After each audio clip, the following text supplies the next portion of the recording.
Police যদি আপনাকে মারধর করে, আপনি কি পুলিশকে মারতে পারবেন? পুলিশ যদি আপনার গায়ে হাত তোলে, আপনি কি পুলিশের গায়ে হাত তুলতে পারবেন? এক্ষেত্রে আইন কি বলে? আদালত আপনাকে কি বলে? সে বিষয় নিয়ে আজকে আলোচনা করব। হ্যালো সবাইকে, আমি কাউসার আহমেদ, শিক্ষার্থী, আইন বিভাগ। এখন বিষয় হলো, পুলিশ যদি আপনাকে সত্যিই আঘাত করে, আপনি কি সত্যিই পুলিশকে মারতে পারবেন? উত্তর হলো হ্যাঁ, অবশ্যই পারবেন।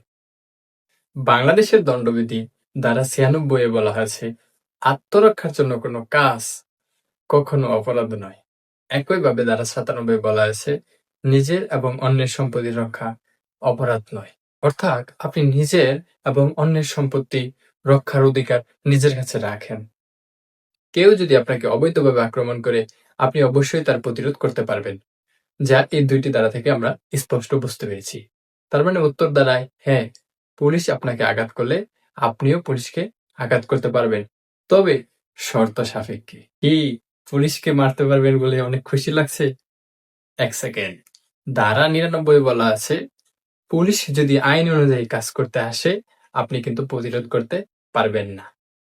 আবার এখানে ঠিকই দাঁড়ায়, পুলিশ যদি তার আইন অনুযায়ী, কোনো নিয়ম অনুযায়ী কাজ করতে আসে, আপনি কিন্তু তার প্রতিরোধ কোনোভাবেই করতে পারবেন না। তাই আপনাকে প্রথমেই বুঝতে হবে, এটা কি বৈধ অ্যাকশন নাকি অবৈধ অ্যাকশন। এই বিষয়টা বোঝার পর তার পরবর্তী আপনার কাজ করতে হবে। পরবর্তী আপনি তার প্রতিরোধ কিভাবে গড়ে তুলবেন সেটা আপনি বুঝতে পারবেন। একইভাবে ধারা ১০০ অনুযায়ী যদি আপনার জীবনে ঝুঁকি থাকে এবং গুরুতর ঝুঁকি থাকে, তাহলে কিন্তু আপনি শক্ত প্রতিরোধ করতে পারবেন। আপনার সাথে বা আপনার পরিবারের সাথে যদি কোনো ধরনের বেআইনি কাজ করে থাকে পুলিশ, তাহলে প্রথমেই আপনার কাজ হচ্ছে সেটা ভিডিও ধারণ করা। এটা হচ্ছে শক্ত একটা এভিডেন্স। এই এভিডেন্স এর মাধ্যমে আপনি পুলিশকে প্রতিহত করতে পারবেন। এই এভিডেন্স এর মাধ্যমে আপনি পুলিশের বিরুদ্ধে প্রতিরোধ করতে পারবেন।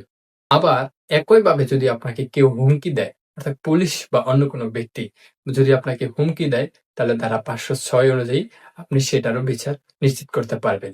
এক্ষেত্রে আপনি হাইকোর্টে রিট পর্যন্ত করতে পারবেন এবং সেটারও সুযোগ রয়েছে। পুলিশের সাথে বাংলাদেশের জনগণের মন মালিন্য অনেক বেশি। এই বিষয়টা বুঝতে হবে, আপনার বিরুদ্ধে বা আপনার ফ্যামিলির বিরুদ্ধে কি লিগ্যাল অ্যাকশন আছে নাকি ইলিগ্যাল অ্যাকশন আছে, সেই বিষয়টা বোঝার পর আপনার প্রতিরোধ করতে হবে। সবাই ভালো থাকবেন। আল্লাহ হাফেজ।